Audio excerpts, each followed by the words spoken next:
साईं की बात। बच्ची, फिर से तुम्हारा अंधविश्वास होने लगा मेरे बच्चे। फिर से तुम किसी पर अंधविश्वास करने लगे हो। क्यों? जब इतनी बार धोखा खा चुके हो, कितनी बार मैंने तुमसे मना किया कि किसी पर भी अंधविश्वास नहीं करना, तो इस बार क्यों मेरे बच्चे? मैं मानता हूँ कि तुम्हारा दिल और मन बहुत साफ है। तुम्हारा मन कहता है कि शायद तुम्हें इस बार धोखा नहीं मिलेगा, शायद इस बार सब कुछ अच्छा हो जाएगा।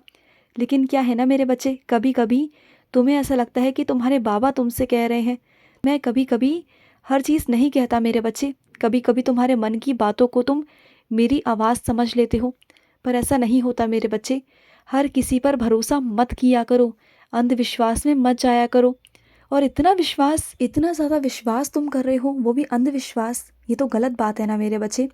किसी भी रिश्ते में पढ़ने से पहले, जाने से पहले उसके बारे में जांच परख कर लो, उसके बारे में जान लो, उसके परिवार के बारे में जान लो।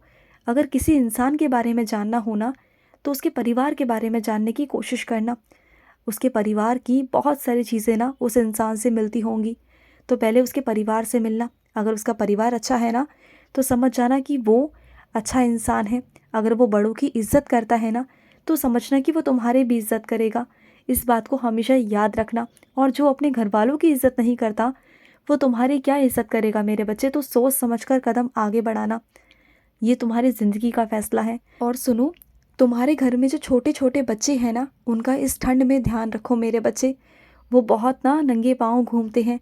उन्हें जुराब पहनाओ, उन्हें कपड़े पहना कर रखा करो और पानी से दूर रखा करो। वो पानी में बहुत खेलते हैं, थोड़ा उन्हें पानी से दूर रखो। उनकी तबीयत खराब हो सकती है, उन्हें बुखार हो सकता है। और समय समय पर ना बच्चों को भी उधी देते रहा करो। ये मत सोचा करो कि उनके सीने में जम जाएगी, उनके पेट में जम जाएगी। नहीं, मेरी उधी कोई मिट्टी या राख नहीं है, मेरा आशीर्वाद है। और अगर मेरे आशीर्वाद को तुम मेरे बच्चों को लगाओगे ना, तो वो उनका कल्याण ही करेंगे, उनको नुकसान नहीं पहुंचाएंगे मेरे बच्चे, बिल्कुल नहीं पहुंचाएंगे। तो इस बात को दिमाग से निकाल दिया करो। और सुनो, तुम किसी अपने के लिए कुछ करना चाहते हो, उसकी खुशी के लिए कुछ करना चाहते हो, तो उसमें कोई बुराई नहीं है मेरे बच्चे, कोई बुराई नहीं है। अगर तुम किसी के चेहरे पर मुस्कान लाना चाहते हो, कुछ करना चाहते हो, तो करो ना। किसने मना किया है तुम्हें? तो अच्छी बात है ना, ये करना भी चाहिए। और ये मत सोचो कि जो तुम्हारे आसपास के लोग हैं वो क्या सोचेंगे, ये देख कर कि तुम उसके लिए कर रहे हो। सोचने दो, जिसको जो सोचना है ना तुम सोचने दो, लेकिन तुम अपना काम करो। और ये तुम बार बार अपने को दोषी क्यों ठहरा रहे हो मेरे बच्चे? देखो, तुमने जो किया सच्चे दिल से, सच्ची नीयत से किया, अच्छे मन से किया। तुमने जो किया वो अच्छा सोचकर किया था। अगर वो कुछ उल्टा हो गया तो इसमें तुम्हारी गलती नहीं है मेरे बच्चे, वो मैंने ही करवाया है। क्योंकि ना वहाँ पर आने वाले वक्त में कुछ और होने वाला था, और अगर वो होता ना, तो शायद वो चीज़ें तुम पर भी आती, तुम पर भी बहुत सारी चीज़ें टूट पड़ती।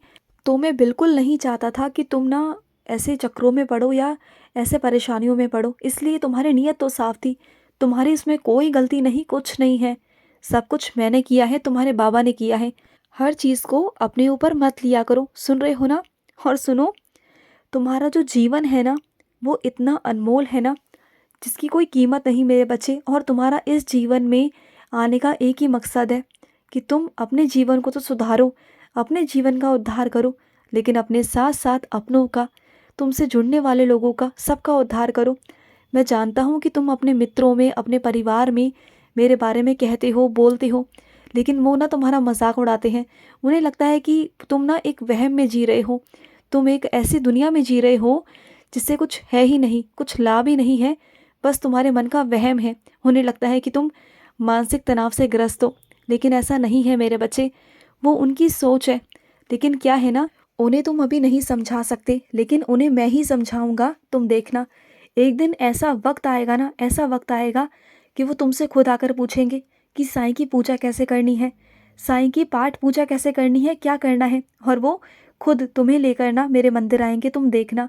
तुम बस देखते जाओ, क्योंकि दुनिया में ना ऐसा कोई व्यक्ति नहीं, कोई व्यक्ति नहीं जो मेरे दर पे ना आए मेरे बच्चे। ऐसा तो हो ही नहीं सकता, किसी कीमत पे नहीं हो सकता, क्योंकि सबको मेरे दरबार में तो आना ही पड़ता है, एक ना एक बार तो आना पड़ता है। क्योंकि जो उनकी मन की इच्छाएं होती है ना, वो इस दुनिया में कोई पूरी नहीं कर सकता मेरे अलावा, मैं ही पूरी करता हूँ।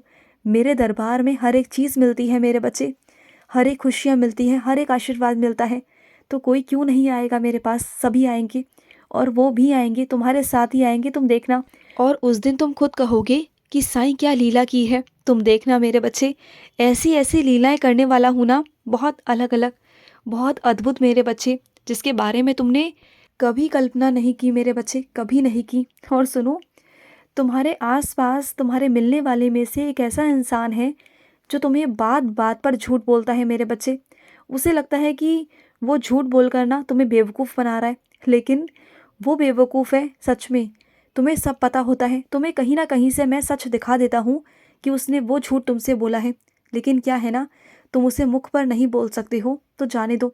तुम तो सतर्क हो ना, तुम अपनी तरफ से सावधान रहो, बस मैं तुमसे इतना कहना चाहता हूँ। वो चाहे झूठ बोले सच बोले, वो उसके ऊपर ही आकर पड़ेगा एक ना एक दिन, तुम देखना। लेकिन तुम तो सही हो और मैं तुम्हें सच इसलिए दिखाता रहता हूँ, मैं नहीं चाहता कि तुम किसी भ्रम में रहो, मैं कभी नहीं चाहता। और सुनो, तुम्हारे पास मेरे बहुत सारे ढेर सारे वस्त्र हैं जो तुमने मंगवाए थे, और ऐसा मेरा कोई और बच्चा है जिसके पास मेरे वस्त्र नहीं है और वो बहुत ढूंढ रहा है, बहुत परेशान हो रहा है। अगर तुम उसे मंगवा के दे सकते हो तो मंगवा के देना, अगर तुम उसे अपने पास रखे हुए देना चाहते हो तो उसमें से दे देना। चाहे मैं तुम्हारे घर पर विराजित होकर पहनूं या उनके घर पर विराजित होकर पहनूं, बात तो एक ही है ना। पहनूंगा तो मैं ही ना, तुम्हारा बाबा ही पहनेगा ना। चाहे मैं यहाँ पहनूं या वहाँ पहनूं, क्या फ़र्क पड़ता है। जब तुम कुछ बाबा के लिए करते हो ना, तो पूरी दुनिया में बाबा मैं एक ही हूँ, हर जगह मैं एक हूँ। बस मेरे स्वरूप अलग अलग घर में है, लेकिन हूँ तो मैं एक ही ना। मैं हर जगह एक हूँ, तुम्हारा साईं हर जगह एक है। बस दिल से और मन से बोल दिया करो, साईं साईं साईं, मैं आ जाऊँगा, ठीक है ना। और सुनो, जब किसी का बड़े का आशीर्वाद लेना हो ना, तो झिझका मत करो, जाकर आशीर्वाद ले लिया करो। चाहे वो दे ना दे, वो तुम्हारा काम नहीं, लेकिन तुम्हारा काम है झुकना। तुम छोटे हो और तुम्हारा हक है, तुम्हारा फ़र्ज़ है कि जाओ और झुको उनके आगे, उनका आशीर्वाद लो। चाहे वो आशीर्वाद दे ना दे, लेकिन तुम्हें आशीर्वाद देना होगा। और सुनो, बहुत जल्द जहाँ तुमने ज़मीन खरीदी है ना, वहाँ पर भूमि पूजन तुम्हें करवाना है ना। तो पंडित जी को बुलाओ और अच्छा सा मुहूर्त निकलवाओ और वहाँ पर अपना भूमि पूजन करवाओ मेरे बच्चे। वहाँ पर देखना, तुम जो सोच रहे हो ना बनवाने की, वैसा ही बनेगा और उससे भी कहीं ज़्यादा अच्छा बनेगा मेरे बच्चे, तुम देखना। और वहाँ एक काम करना, जब भूमि पूजन के लिए जाओ ना, तो मेरी उदी छिड़क कर आना। उस ज़मीन पर मेरी उदी होनी चाहिए, देखना। नींव से ही मेरी उदी होगी ना, तो सब कुछ अच्छा हो जाएगा मेरे बच्चे, सब कुछ। और तुम्हारा घर बनने में कोई तकलीफ़, कोई अड़चन नहीं आएगी, तुम देखना। और इतना बढ़िया से होगा, इतना अच्छे से होगा ना, जिसके बारे में तुमने कभी सोचा तक नहीं था। और जो तुम पैसा लेना चाहते हो बनवाने के लिए, जो भी करवाना चाहते हो ना, उन सभी का अच्छे से इंतज़ाम हो जाएगा और तुम अच्छे से अच्छा बनवा पाओगे। जैसा तुम चाहते हो, जैसा तुम करना चाहते हो, वैसा ही होगा मेरे बच्चे।